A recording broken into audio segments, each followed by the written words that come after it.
Today I'm going to present a little bit about what we're doing at KR with our strength and conditioning. I'm Coach Kress. I have been at KR for the past 2 years. Got hired over the summer in 2018, kind of came in and started doing some strength and conditioning right away.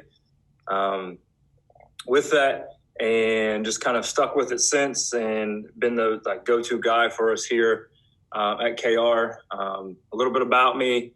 I'm originally from Belpre, Ohio, Southeast Ohio. I went to Muskingum University where I got my licensure to become a high school science teacher. And then I took a few years of teaching and then went to OU and got my master's in coaching education, and then kind of got where I am today. Just kind of moving on here. The purpose of this presentation, really, I think at the high school level, strength and conditioning it's such a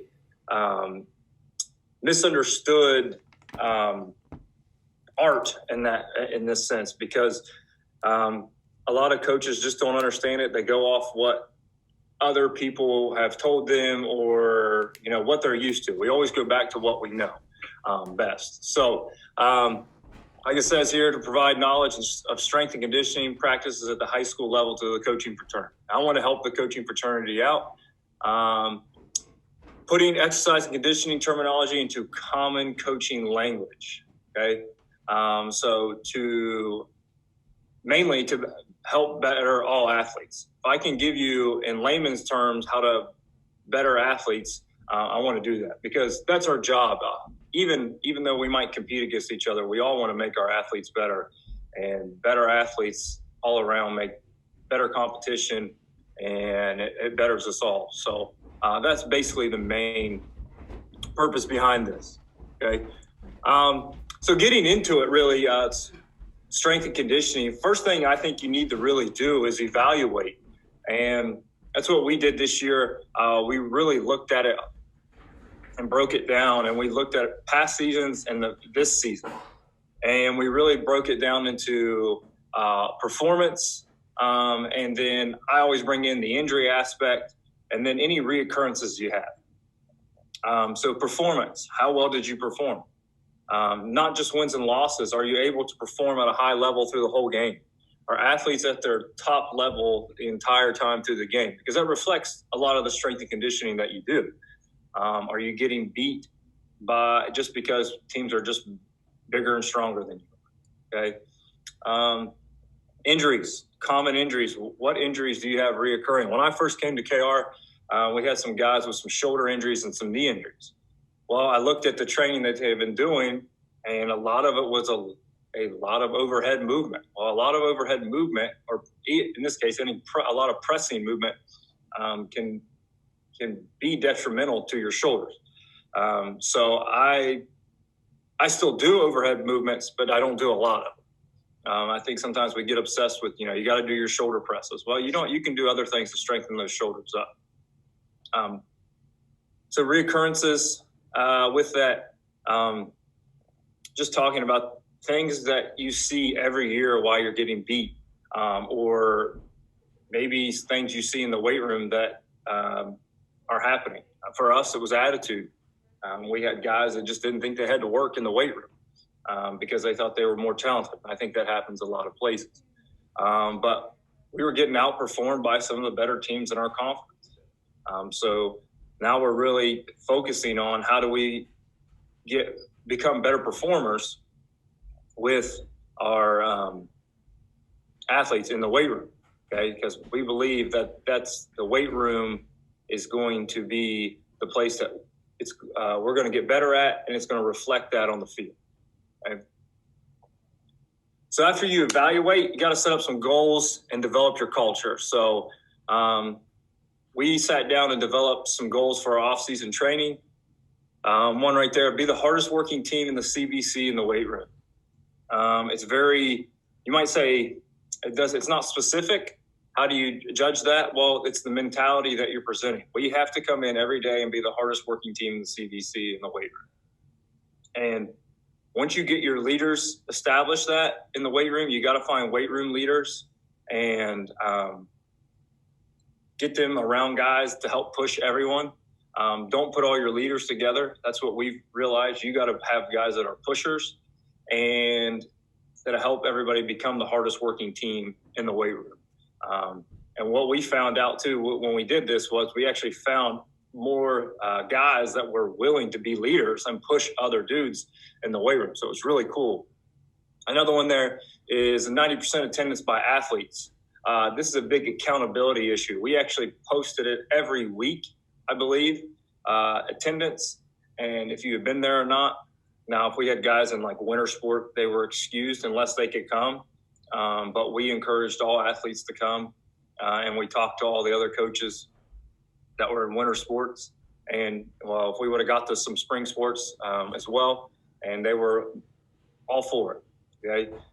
So it holds accountability, and we saw some guys start calling dudes out because, hey, you're not showing up. You need to be here. Again, it comes back to being the hardest working team in the CVC in the weight room. Well, if you're not here, we can't be the hardest working team in the CVC in the weight room. Okay. You can also set strength goals as well, but the reason I don't really care for strength goals is because they're outcome-based goals. So let's say you say, oh, we want this guy to improve 50 pounds on his bench. So we want him to go from 225 to 275. Well, that's great. But now if he doesn't reach that within 8 weeks, 8 to 12 weeks, he's going to kind of be upset.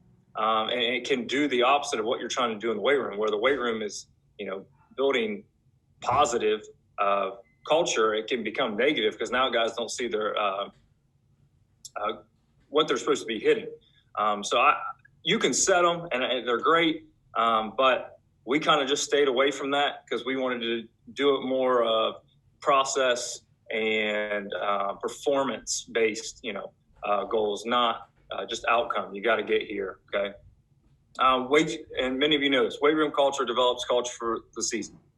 The culture you set in your weight room will also be the culture you set in the season, okay? You've got basically in the off-season weightlifting, you got guys 75% of the year. If you break it down into a season, it's basically 75%. So that's where you should develop your culture. So we did a lot of talks. We developed, had a lot of challenges we put in our weight room that challenged guys to push themselves, push others, and that's what we're looking at, okay? So I love this quote here by Emmett Smith: all men are created equal. Some work harder in the preseason, for sure. If you're not working hard in the preseason or the off season, you're not going to get to where you want to be in season. Again, like I said, it's 75% of your season, if you took the year, is in the weight room, okay? The 25% is on the field, all right? So you want to develop an annual plan, which is a year-long plan that encompasses your goals. And you can break it down into phases and cycles. So your mesocycles or blocks, your macro cycles, your micro cycles, if you want to. I know this is some of the science terms we're kind of getting into. Basically, a microcycle is the smallest, 1 to 2 weeks. That's basically a microcycle is what you're doing for a week. A mesocycle is 4 to 6 weeks. So you can call this blocks or whatever. But 4 to 6 weeks, usually 4 is nice because months are about 4 weeks long. So it's usually easier to do it that way. And then the macro cycle is the whole year. Okay. So you got to think about how many days a week you want to train your athletes. And the best way to do this is also developing your annual plan is work backwards. So get a calendar out, go to the end of the season or the end of the year for your upcoming year, and then work backwards. And that'll help you see things a lot better. If you try to go forward to the end, it makes it hard because you can't. It's hard to do the progression because you don't know the end goal in mind. So that's what I'm saying. Where do you want to be, or where do you want your team to be by the end? So that's the annual plan. I actually have one in here as well. Okay, so this is hopefully you can see this, but this is an annual plan in here, and we break it down to actual strength training days, strength and conditioning.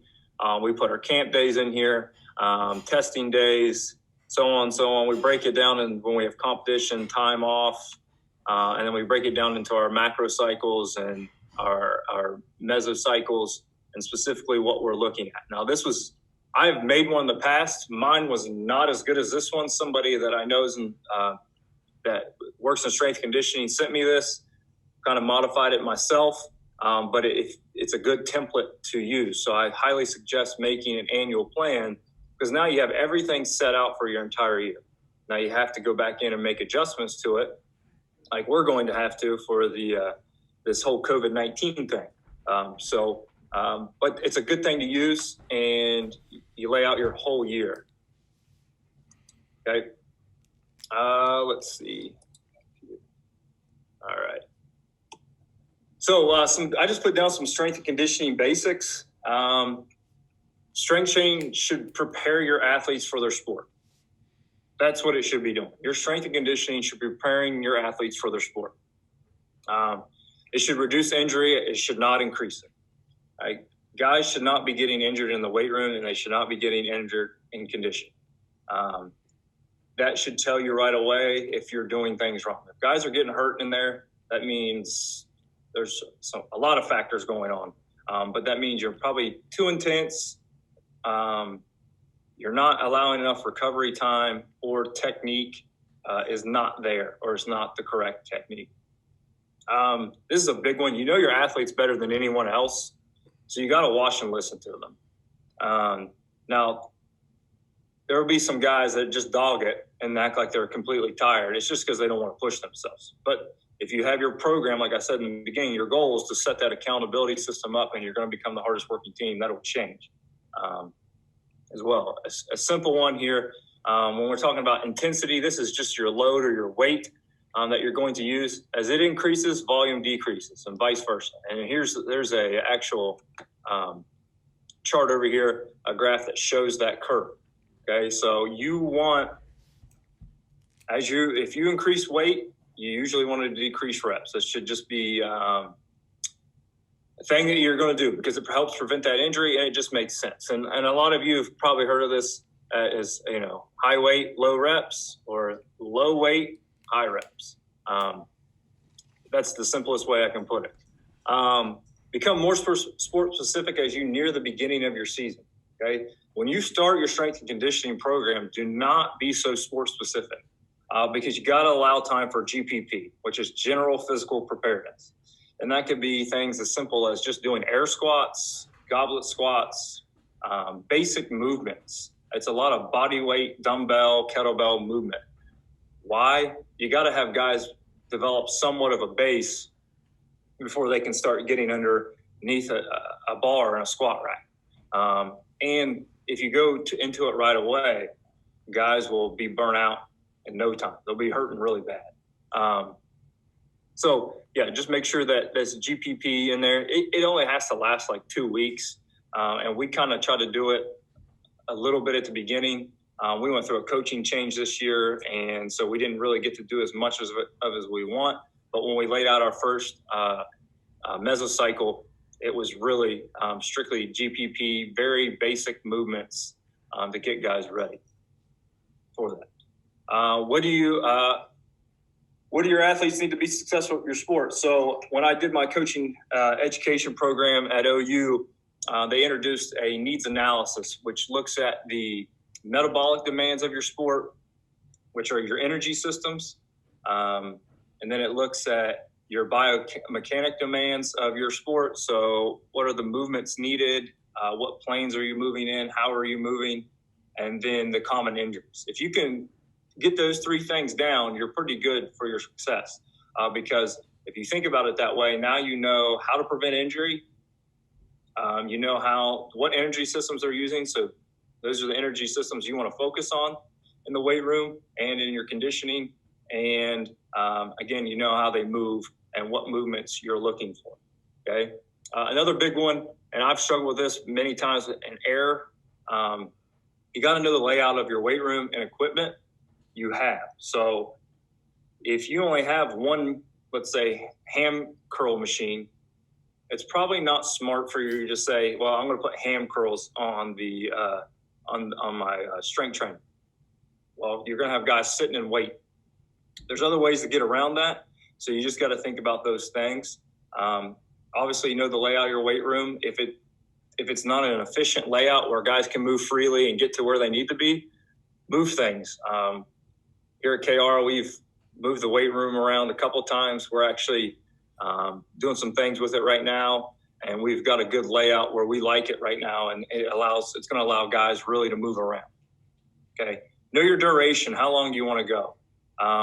If we can't get it done in an hour, we're not doing the right thing. Okay, and you got to remember these are high school athletes. They've got a lot of other things on their mind, and if they're there longer, so if you work out after school, more than an hour is just they're going to be gassed in no time. We work out in the morning, so we have an hour, and that's our limit. And then you got to know the training age of your athletes. Most high school athletes are going to have a training age of 0 or 1. And training age just refers to how many years of training. And these kids it could be a senior that's been there and he's lifted every year and strength trained, but he could still be at a 0 or 1. It's how his body adapts and how well he can do the movements and his progression that he's on. If you have a senior that's still doing goblet squats because he hasn't figured out how to squat, is probably in this 0 to 1 training to your athletes. Some more stuff. So developing a strength and conditioning plan, you got to refer to your annual plan. Okay. And you got to make an exercise library, which I can show you real quick. I think this is beneficial to your athletes. Okay. And to yourself when you're developing a program and you're trying to figure out what to put in there. So develop an exercise library. Again, a guy that I know gave me this idea, showed me his, kind of made mine off of what I know. Okay. Don't put exercises down that you don't know how to coach. Okay. If you don't know how to coach those movements, don't put them down. So like if you have a Olympic movement on here, like a snatch, and you don't know how to coach a snatch, don't put it in there. Okay. Because you got to think about, again, the safety of your athletes. If you don't know how to coach it, don't put it in. How I did it was actually put it in as a progression. And so if you look at squat here, we start with an air squat to a goblet squat, then we go to a Zercher squat, front squat, back squat, box squat, and then our tempo squats. It becomes it's a progression down, and it becomes more difficult to lift those as you go down. Okay. So that's a good way to think about it. But the cool thing about this is that I can come in here and say, oh man, I need a hip hinge movement to put in for this cycle. We've done banded good mornings and dumbbell RDLs with the bench. So let's go. I can in my progression, I can go to plate good morning. Okay. So that's just a good tool to have. Okay. So,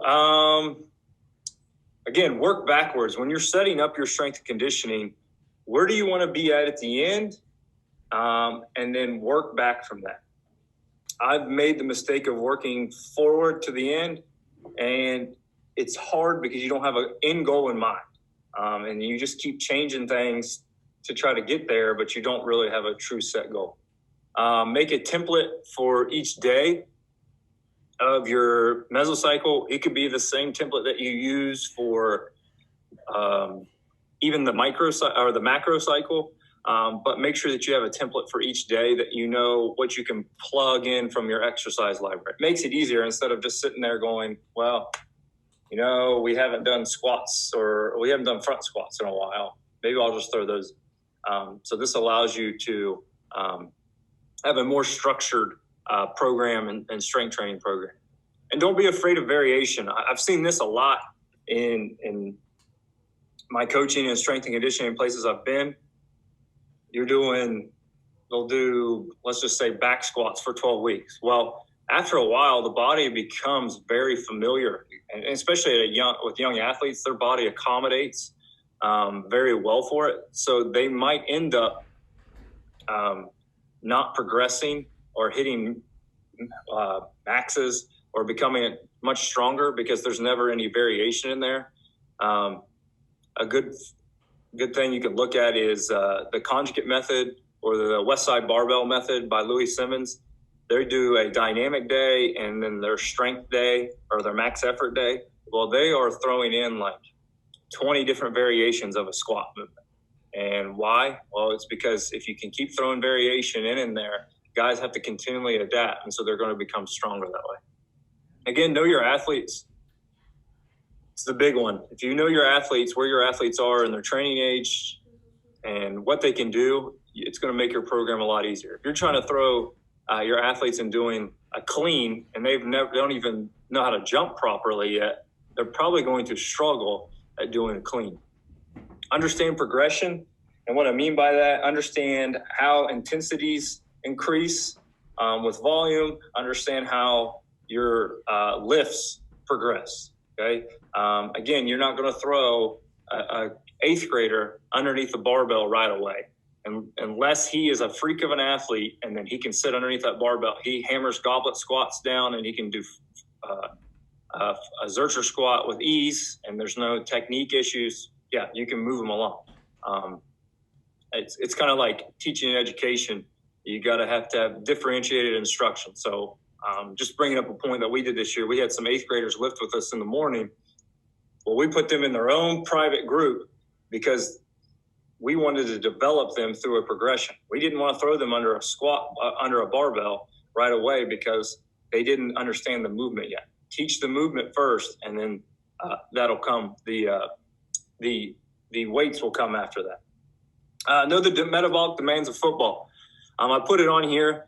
Football is 95% anaerobic. That means without oxygen. Doesn't mean you're not breathing. It just means that you're using quick energy systems, that is stored energy within your muscles that you use, okay? And then it's 5% aerobic, okay? Here's a book that I put on here that I use. I teach a sports performance and conditioning course, but it gives you all this information on metabolic demands and needs analysis. And it's great because it also gives you some of the basis to program design, okay? And continuously learn and research. That's been the biggest thing for me. I'm continuously trying to learn from people. I have a buddy of mine, is a strength coach at a high university. So I always ask him stuff. If I learn something or read it, hey, what do you think about this? Get his input. Because I do not have a CSCS, which is the Certified Strength and Conditioning Specialist. I want to get it. I'm working to get it. But it's just one of those things that, refer to the experts and see what they think, okay? And do your research, okay? If you're going to introduce something or use a program, make sure you understand the goal of that program and the methods behind it, okay? Moving on. Some tools for setting intensity and volume. I think this is a big one. When I first started into some strength and conditioning stuff, I kind of just did it off my head. Not a good decision because if you don't know these charts, it makes it really, really difficult on you. I will tell you this relative intensity chart is amazing because it's super easy. So if we're doing 3 sets of 5, I can look at this chart and say, all right, well, if it's week 1, which we usually call base work or your base week, I want to stay somewhere within this green area. Now I can move up when I get to talking about some of the things we do. We stay a lot of it here, but we'll move up. And then I can go to my load weeks, which is usually week 2. So I can put a little more weight on if we stayed at 3 sets of 5. And then if I moved up in occasional, let's say, performance weeks, or which is usually week 3, or I'm going for a test set, I can move up here. Okay. Prilepin's chart's a good one too. It just tells you the percentages, how many reps and sets you should do, and your optimal rep range or your range you want to be in. Usually 55 to 65% is endurance based. It can also be your power base, and I can discuss power here in a second. 78% is usually hypertrophy, so that's your I call it your bodybuilding, your muscle building phase, where the muscles are becoming larger. 80 to 90% is strength. So you're looking at where you're becoming your main focus is becoming stronger, and then 90% plus is maximal strength. You might see some things say power. To me, power is not. That's not power. Power is force production. So you got to think of it as Newton's second law: force equals mass times acceleration. So usually you want the weights a little bit lighter, and this number can actually be like 45% to 60% or 65. It depends who you talk to. So we want to move the bar with intent as fast as we can. Okay, so that's power production, and this is another good chart down here because this lets you know where your reps are for each area. So strength, you're going to stay below probably 6. Power is below 5, and hypertrophy is anywhere from 6 to 12. And then anything muscular endurance is past that. So some tools that you can use, okay? And you can find all those online. You can search those up in Google and you can find all those. So just taking a look at our programming a little bit. So our big focus when we evaluated and came off into the off season, we said we have to become stronger. And I knew that. And I did the strength and conditioning for the year prior, and as we said, we got to become stronger. We didn't get out of it last year what we needed to do. And so our main goal was focused around becoming stronger and developing strength. So we did some research and talked to some people, and we put in the 5-3-1 method. Okay. So the 5-3-1 method was developed by Jim Wendler.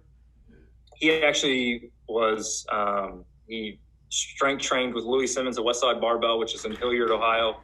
I believe. I know it's on the west side of Columbus. But he developed this program because he strength trained with Louis Simmons all the time, and he said he was just so big and overweight that he didn't feel good and he couldn't move. He got tired from walking, so he lost a bunch of weight. But then he's noticed when you lose a bunch of weight, you lose your strength. Well, so he developed this program to get that strength back. But he said he knew he wasn't probably going to be back to where he was when he was lifting with Louis, but now he wasn't just one of those big powerlifting dudes that, are breathing heavy from walking up a slight incline. Okay. So the basis of the program is max effort for reps. So it's developed to build strength. So his mindset behind it is, and I'll talk about it on a plus set. So let's say you had to do 5 reps, but it's a 5 plus. If you can do that weight for more than the reps prescribed, you're becoming stronger because you're able to move that weight more times than what was prescribed. It creates a competitive culture.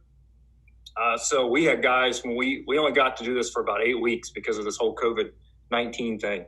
But we had guys obviously get stronger, but guys compete against each other in the weight room. Now, they might not have been moving the same weight, but if it was a 3+ day and somebody did 6, some guy was going to try to do 7. And our guys, for the first time, we hadn't seen it in a while since I've been here, guys were pushing each other. I mean, screaming at each other, yelling at each other to get them hyped up and get them through that lift. So the breakdown of it is 90%. You take 90% of the athlete's max. So you just take 0.9 times whatever max you have for them. We use the 5 RM or a 5 rep max. And I say next year we'll probably use a 3 rep max because we had some guys that shot and they did like 10 reps. And so that was their max. If you get more than that, like 5 rep area, it doesn't give them a true good max to work with. So we'll probably lower to 3 rep max. The reason we don't use a 1 rep max is because there's a lot of injury risk involved in a 1 rep max. So we kind of just got rid of that. I've done it in the past, but you prevent it. Usually you have guys fail a lot when they're trying to do a 1 rep max, and so they'll have to do multiple attempts. This will get you away from doing tons of multiple attempts.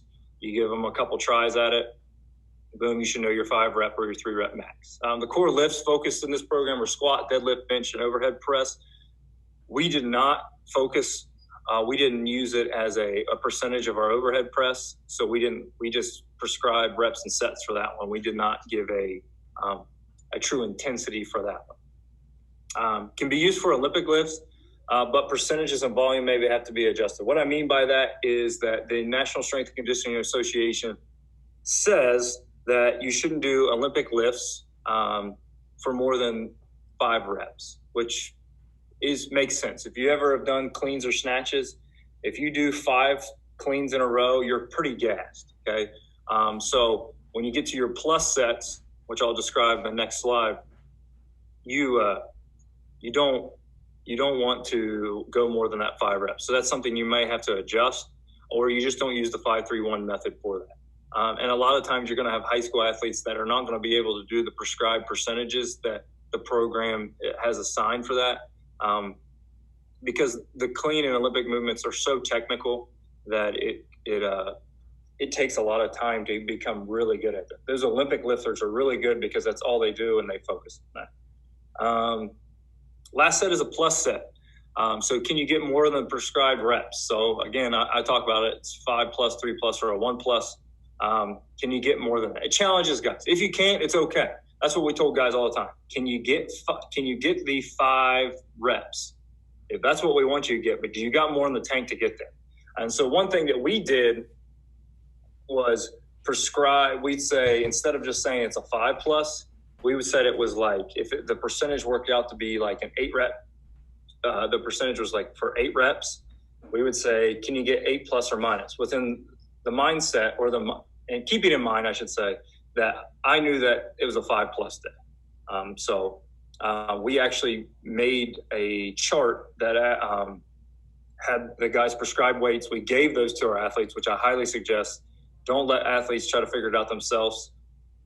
Keep it simple, stupid for them, I guess is the best way to say it. Give them everything. Don't let them think. And then I would just record all that information in an Excel sheet. And then the next week I could take what they got and then move it on. Okay.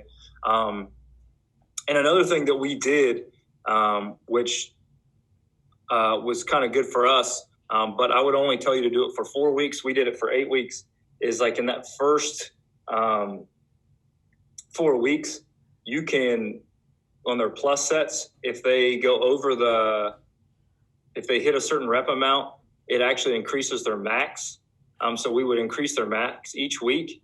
But after about that first 4 weeks, it kind of starts to plateau. So I would keep it, just do it for 4 weeks, and that helps you set up your maxes for the future. And it also makes it nice because now you don't have to sit there and say, oh, we got to do another test week. We got to do another test week. And then one more thing. Yes, it is max effort for reps. So some strength coaches are a little weary about this. I would tell you that if technique starts to fail, cut them off.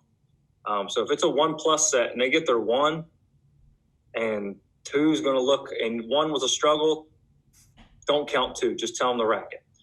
Because, again, we're trying to prevent injury in the weight room. So really just breaking it down, the 5-3-1 method. Week 1 is your base week, per se. It's 5-5-5 plus, and this is the prescribed percentages that Jim Wendler puts out. Now you can adjust these to your team as well. But our main goal is to try to keep the intensities above 80%. Now you're saying, this first week, the average is not 80%. But it is a base week. We're trying to introduce it to guys, let them get used to it, and then we can go from there. Okay. Because 80%, if you go back to the Paralympics chart, 80 to 90%, or 80 to almost 100% is all strength based. So week 2 is a low week, 3-3 plus. There's your percentages again, 70, 80, 90. And the cool thing about this, and Jim Wendler brings up, is these first 2 sets are really just extended warm-up sets. So you might have a guy do a warm-up set and then go through this. which is what we did. And we would also tell them what their warm-up weight was. Again, don't let them think about it. Just say, hey, your first set's at 185 to 135 for a warm-up. Okay. And then we go to our performance week. So this is the week you really go after it. It's a 5-3-1 plus. Intensities increase as well. So we went up to, this is the prescribed 75, 85, 95%. 95% at 1 plus is pretty tough. But if you can get more, great. Week 4 is a deload week, and I call it a super deload because if you look at these percentages, it's 40, 50, 60%. Okay. Why do you deload? Because you have to have your athletes have time to recover. And if you ever see a curve about it, athletes will hit an alarm phase and then they'll start to recover. But if you don't allow a deload week in there, they'll actually go back down the other way. And so that's one thing that you need to put a deload week in here. Now, I've heard from different strength coaches, you put your deload week in here and then they can perform here because when you come back for the next mesocycle, you're at a lower percentage than you were for your performance week. So it kind of works. It depends on how you want to structure it. Cool thing about it, you just rinse and repeat. You can stay in this 5-3-1 method pretty much all year round. Okay. And what Wendler suggests and what I would probably do from after you get those first 4 weeks of maxes is add 5 pounds on the upper and add 5 to 10 pounds on the lower. Depends on the athlete. Remember, you got to know your athlete. So if a guy is really crushing his sets and his weight, you can move him up 10 on the lower. But if he's not, you can move him up 5. And the cool thing about this program is it allows you to continually progress and get stronger because the weights are lower, and so you don't hit your plateau as sooner. And it allows your body more time to adapt and accommodate the weight. That's pretty much it for the 5-3-1 breakdown. So what we did, we went 3 days per week, Monday, Wednesday, Friday, 6:30 a.m. workouts, hour long. Again, our focus was on strength. We really focused on bench, squat, and deadlift because those are your what we call strong lifts. We were going to start incorporating the clean, our only Olympic movement in the summer. The reason I don't do the snatch is the snatch is really, if the clean is really technical, the snatch is even more technical. And again, it's overhead, so I don't want to have any overhead injuries or shoulder injuries from overhead movements. And we didn't do any conditioning. We were going to start doing the conditioning here in maybe towards the end of May and in the beginning of June because our focus was on strength. We weren't worried about being ready to be in shape. We needed to become a much stronger program as well. And I didn't put this on here, but how we warmed up, we just set stations up. Each station was about 2 minutes long, and each station had different things for developing, warming up your hips, a little bit of dynamic, getting your core fired up, lifts that imitated the lifts that they were going to do those days. And it was all mainly just prehab work to get them going. It's 10. We had 5 stations, took 10 minutes. Boom, your warm-up's going. Because in the past, we've done dynamic warm-ups and then had to get guys to the weight or to their racks or wherever and try to get them going. And we couldn't get them going in the direction we wanted to. It took actually almost like 15 minutes to get through that. And this also allows time for you to address your athletes as well. And it keeps the energy up. So right away, it's high energy, move from station to station, get going. Okay. I have a template here that we use because I talk about it. You can do it however you want. But you can see in here, we put down like what the movement we want to do is here as well. And so when I go back to that exercise library, all right, I need a triple extension movement or an Olympic movement. I can put it, I have my selection, I can put it there. And I know my progression and what we've done, so it makes it 10 times easier on us.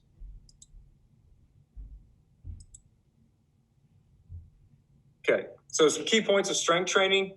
Always work backwards. What I mean is start where you want to be at. So we broke it down to 8 weeks first, because then that's when we hit spring break. So we broke it down. Where do we want to be at right before spring break? So we took, with our end percentages there, and because we modified the Windler system just a little bit, just to make sure that we had guys, 'cause like I said, we didn't get a real true GPP before we got into our strength training. So we had basically our first block or first cycle was more GPP based. Again, your main goal is to prevent injury, technique over maxes, or there's a book out there I know called Movement Over Maxes. That's a good one to look at. So again, these are young athletes. You don't want to, obviously, you don't want to ruin them before they really get going. They're like planting seeds or something like that, a plant. You got to develop them first before they can truly grow and start moving those heavier weights. If you flood them with too much water in the beginning, you can already be, it can be detrimental to their growth in the weight room. Progress slowly. Again, these are young athletes. They're not going to be great with the movements, so make sure they have the movements down. Make sure that the percentages aren't jumping too quickly, so they're able to, again, continually grow. Know your athletes. I keep bringing this up, but you have to know your athletes. Many guys talk about it. If you don't know your athletes, and you're not paying attention to them in the weight room, and watching body language or their fatigue levels. Another one we don't think about is their central nervous system. You can be mentally worn out from the weight room. In your CNS, which is your brain and your spine, if it's gassed, that can cause a lot of injury to athletes. And then, like I said before, start general and work to specific. Again, be GPP based. If you go look at some other programs around the nation, I've been told that Mickey Marotti at Ohio State is he stays GPP for a long time and then works to that sport specific stuff. But I haven't actually seen it, so I don't know for sure exactly what he's doing. But if you are still in that GPP for a long time, that's okay. Because it's better to know the technique and have guys know how to do the movement efficiently over not being efficient in that movement, because it doesn't translate.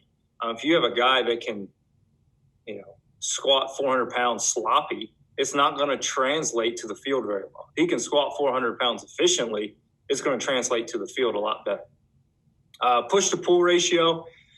I think this is one that many high school coaches forget. You need to have your push to pull ratio 1-1 or 1-2. So tend to shoot for more pulls. So what I mean by that is for every press movement you do, you need to do at least one pull movement. So one thing that we typically like to do is put an easy upper back pull movement with a push movement, because then therefore you have that 1-to-1 ratio is usually going to be set up. And you also got to think about horizontal pushes and vertical pushes, and then horizontal pulls and vertical pulls. So just an example, a vertical pull is like a pull up or an upright row. A horizontal pull is a bent over row, or it could be an inverted row. It can be face pulls, reverse fly, because you're pulling in a horizontal plane. And then a push, for the pushes, a horizontal push is your bench presses. A vertical push is a shoulder press or anything overhead. Make sure you work the posterior chain. I remember this year I was watching a college football game, and one of the guys, the announcer, was like, look at the backsides of those guys from, I think it was Clemson. And they were well developed. This is where you're at. The best athletes you have are going to have strong back, strong glutes, hips, hamstrings, and calves. That whole backside of them is going to look like it's chiseled out. Okay. So make sure that this is a good focus. We do a lot of focus on the glutes and the hamstrings, because a lot of your power and your speed is going to come from your glutes and your hamstrings. Your athletes that can run the fastest and jump the highest usually have good glutes and hamstring. Make sure you focus on the hips, developing hip strength. So hip abduction, hip adduction, anything in there, because that prevents a lot of injuries. I talked about knee injuries. A lot of I could bring it up, but you could look at the RG3 when he did his broad jump in the NFL Combine. He had valgus knees, which means his knees pointed inward when he went to kind of squat down the jump, and which led to probably his ACL injury. So you got to make sure that you strengthen those hips up because that'll help prevent that valgus knees. And then make it an experience. I know that we want to be in the weight room. It's a grind. It's hard. But do some fun things in there for every once in a while. Like one thing that we did, we didn't get a chance to because this whole coronavirus thing happened. We were going to have a beach body week right before spring break. And it was just going to be like stations of like exercises like arm farm, silverback, like for your back, other things like that. And these guys are going to go to these stations and do these workouts. It was just supposed to be a little fun thing that they could do. I know that at Ohio State, they do like the St. Valentine's Day Massacre where they do things like that. I think they do some other events where they like ride a motorcycle in and other things. So do fun events in there every once in a while. You gotta break up the monotony of each day that they're in. And that being said, you can throw a micro cycle, a week cycle in there that's just completely different. It could just be, hey, let's go outside and flip tires or sled pulls or something like that. Change it up every once in a while. All right, so for the conditioning aspect, I'll try to get through this as quick as possible. But you got to think about the tempo at which your team plays and how football is played. Okay, so a play generally lasts 4 to 6 seconds. So if you want to take the average of that, 5 seconds is good. How much time between plays do you usually have? No, so if you want to go back and watch film and break this down, you can. One guy that I'll reference later that I got a lot of this conditioning stuff is Matt Gildersleeve. He's a strength coach at Buffalo. Great information. He broke it down to specifically looking at what each position type or player type, how much they run or move in a game. So you got to think about that. Usually your big guys, your linemen, usually don't run as much as your mid-skill or your speed skill. Your mid-skill are somewhere in the middle. Speed skill are the highest. Mid-skill is usually your linebackers, maybe some defensive ends, depends on what system you're playing. Maybe could be safeties, but they typically run a lot too. Could be some running backs and so on. Speed skill are going to be mainly your wide receivers and your corners. For the high school purposes, you're not probably going to break it down like that. We typically just break it down into big skill and then skill guys. But we want our conditioning to be set up to match those parameters above. So that's what we're going to work to. That's our end goal in mind. So we want to work to those parameters by the end of our condition. So just for example, let's say that a typical play for us is 5 seconds. We would go and we get 30 seconds between plays. That's what we're going to work towards the end. You want your guys to run fast for many durations, not just complete distances. So the Matt Gildersleeve, he brought it up on a Glacier clinic, and he talked about how he set up his program. And I've done it in the past too, where you just say, okay, we got to get these distances in because we're going to be in better shape that way. Well, that's not the truth. Football is a fast sport, so you want to be able to run each sprint that you do as fast as you can. Okay, he talked about running. He had to get 2,200 yards for a speed skill guy, so he talked about running 22 100s. Well, after the 6th or 7th one, those guys are pretty gassed. Yeah, they're making their times, but they're not running them as fast and as efficiently as possible. Looking at the conditioning, phase 1, it's mainly extensive tempos. And I just want to put this out there. We were going to do a lot of this stuff this year. I learned from Matt right here when the coronavirus started happening and kind of adjusted ours this way. So I'm presenting kind of what he said, but I'm going to tell you how, like maybe at the high school level to do it. So extensive tempos, you're going to be roughly around 75% of your max sprint. So a tempo run is a certain time for a certain distance. And he has a chart on his presentation that is really good, and it has all that information on it. So, for example, big skill has 6 seconds to run 30 yards. And some of you are going 30 yards, to run, get 6 seconds to run 30 yards, and that's a lot of time. But you got to remember, it's at 75% of their max sprint. So you're not trying to kill them right out of the gate. Again, you got to know your progression to get to where you want to be. So an example of this would be 3 sets of 5 times 30 yards. Rest equals 3 times duration for sprint. So if it's 6 second sprint, you get 18 seconds rest, and they should be ready to go at that 18 seconds to go back. Okay, and then 2 minutes rest between sets. So you'll run your 5 sprints, then give them time to rest and recover, allow their aerobic system to kick in to replenish their energy, and so they can go back into doing their sprints. Again, you want to slowly progress volume. What we're doing right now in the current situation we're in, because we're kind of, we're all not being able to actually set up our conditioning how we want to, and guys are on their own, is we're keeping the volume the same for basically each cycle or each phase, because we can't be there to see things and adjust it. So I say progress volume slowly. So if you want to break down, you could start this out. If you did 5 the first week, do 6 the second week. Okay, or just add additional set with one more sprint or 2 more sprints. Okay, but progress volume slowly. Phase 2, extensive tempos.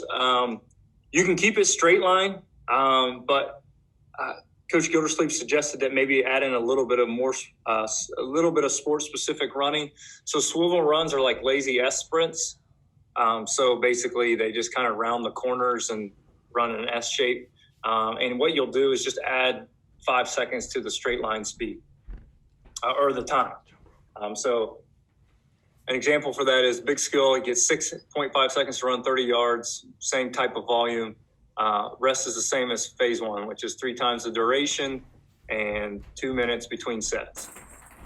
Change of direction, you're going to introduce that. So do not do your change of, if you could strictly do this, you're not going to introduce your change of direction the same days you're doing your swivel run. And these can be simple shuttles.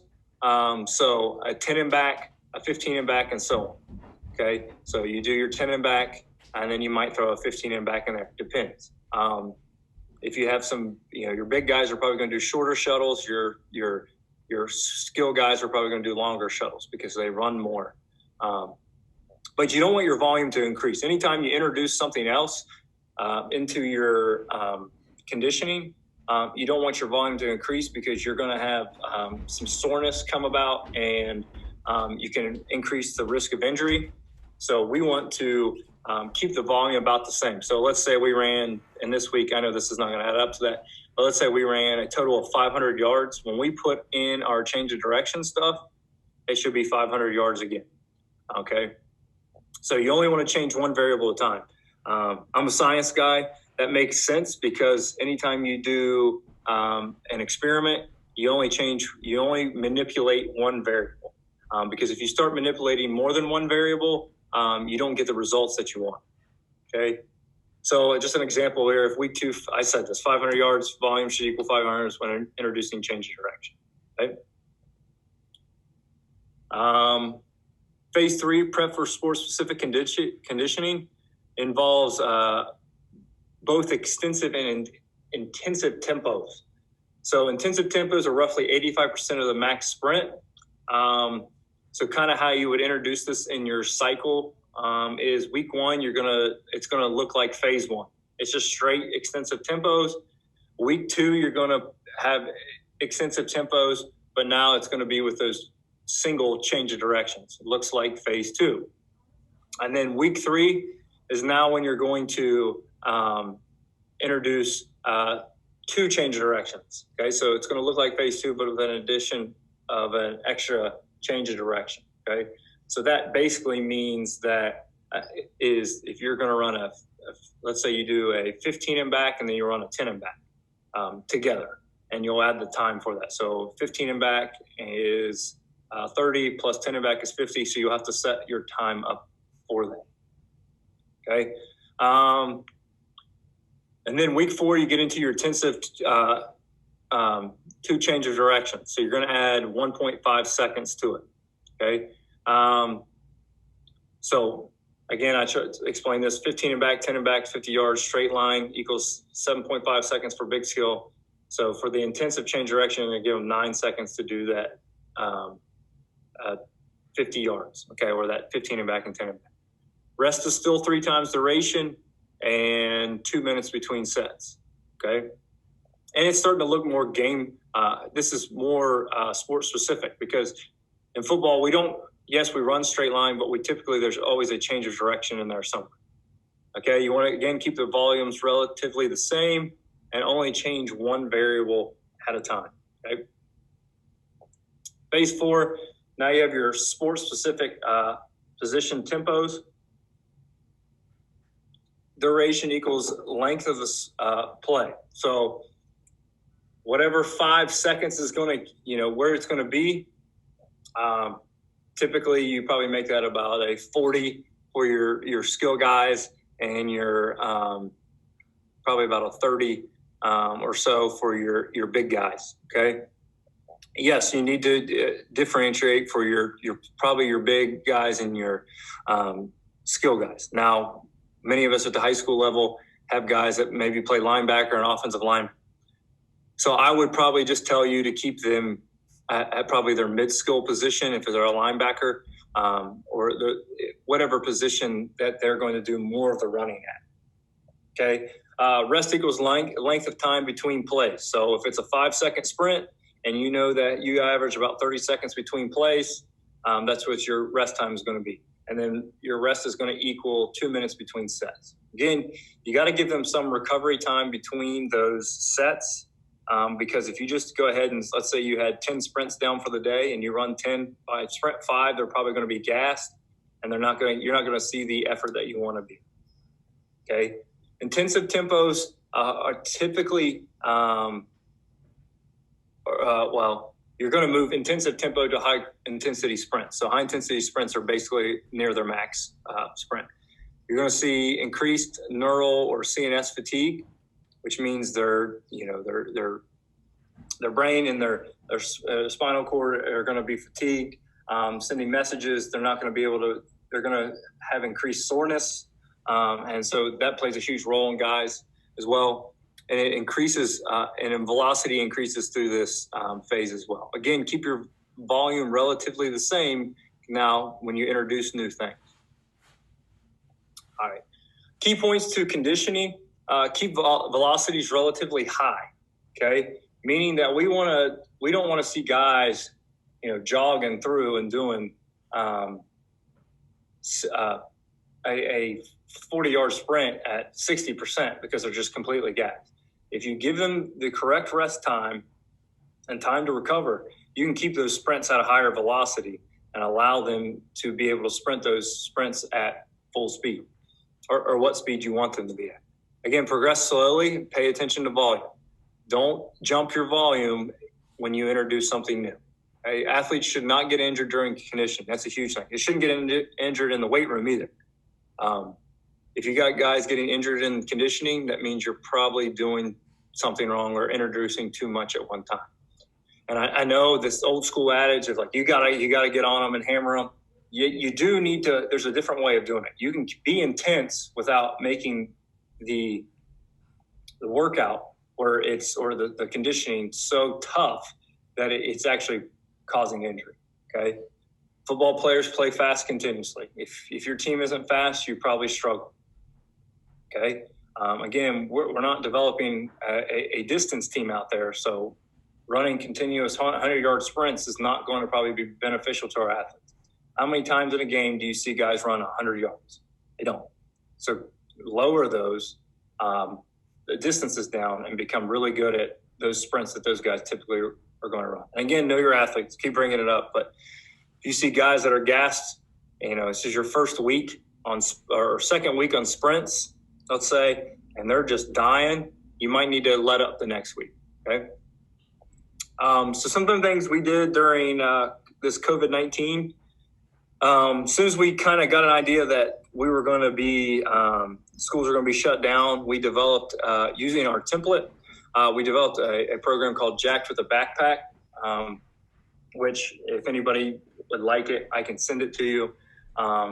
So it's at-home strength training. We're sitting here, some coaches and I, well, another coach and I, and we're like, what can we give guys so they could have at least some resistance if they don't have any weight at home? And we came up with, well, you can put weight in a backpack. You can put books. You can put water bottles. You can put tons of things in a backpack. So we came up with that system.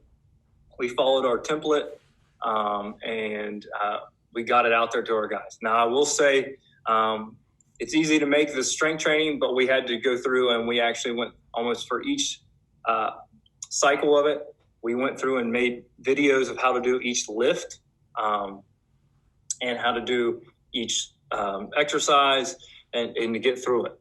Okay. We started to introduce conditioning. At first, we introduced a combination of sprint, acceleration, change of direction mechanics. Now you're saying, well, why would you do that? You talked about, going through your phase and cycles. Well, we're hurting on time now. Everybody is. We don't have as much time to develop this. So now we've kind of put it all together, but we're going to keep our volumes relatively the same. Okay. Basically the first cycle of a sprint, acceleration, and change of direction mechanics. Sprint mechanics were just basic wall marches, just single leg march on a wall. Acceleration was just a 2-point start for 10 yards, really working on just getting off for 10 yards, running as quick as you can for that 10 yards. And then your change of direction mechanics were basically teaching shin angle and how to cut. If your shins aren't pointed in the direction you want to go, you're probably not going to cut very well. So a lot of that was just like sprint 10 and stick and get pointed back the other way, and then sprint 10 and stick and come back the other way. So like I said, slowly introducing phases and combination. Kind of what we're doing now, we're still doing some sprint mechanics and our acceleration mechanics, but now we've introduced true change of direction, which is like 10 and back and 15 and back. And then we've introduced some tempo runs, but our volume is going to stay the same for the first 4 weeks. Why? Because we can't monitor our athletes as well as we want to due to the situation. So we have to, we want to keep the volume the same so they become adapted. Next cycle, here in probably June, we'll increase the volume a little bit, and that'll allow them to become much better adjusted to that. Okay. And like I said, why we're doing this, well, we don't have as much time as planned.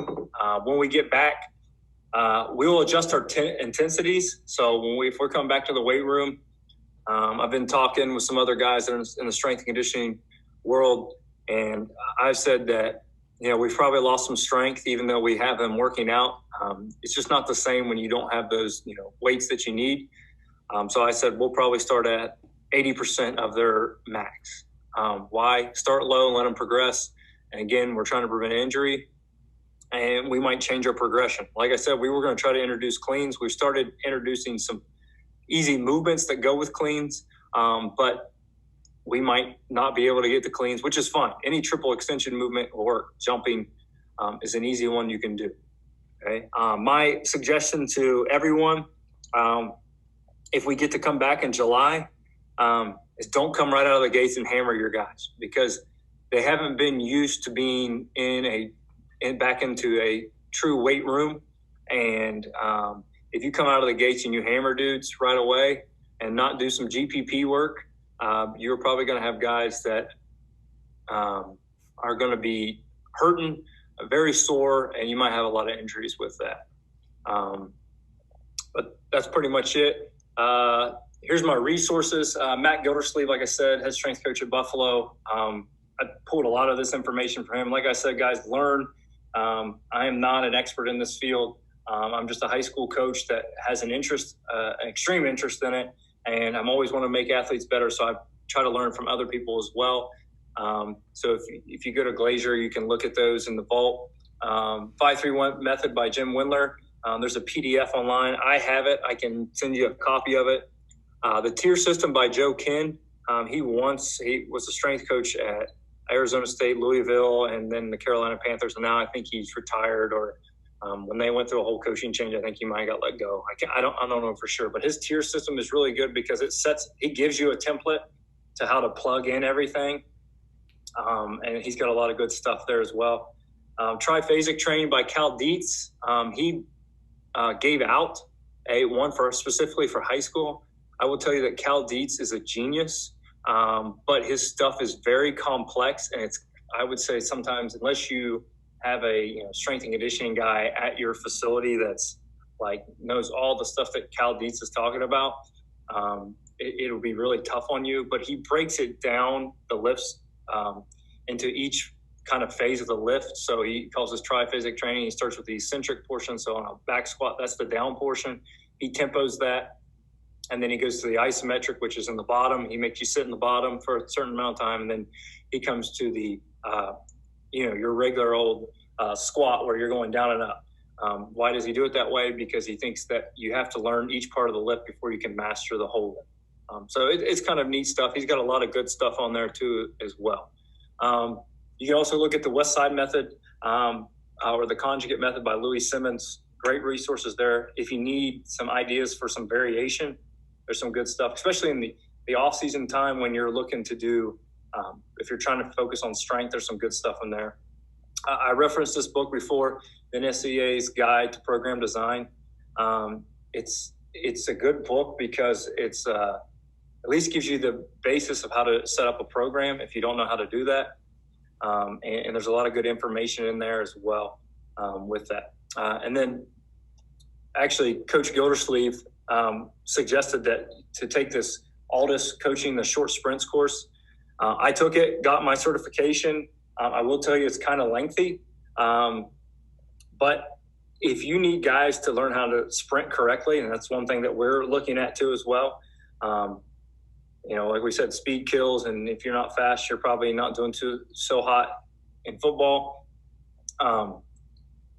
It's great. There's a lot of stuff it's more track related, but it provides you with at least the basis or understanding of how to become better sprinters. And that's where I did a lot of the sprint mechanics and stuff with us for like wall marching starts as well. But this is my contact information. If you want to get a hold of me, if you want, I can send you some stuff if I have it. Like I said, I have some of the PDFs of some of those programs. I can send you our Jack for the backpack as well. But that's pretty much it. Thank you for your time, and I hope everybody's doing well.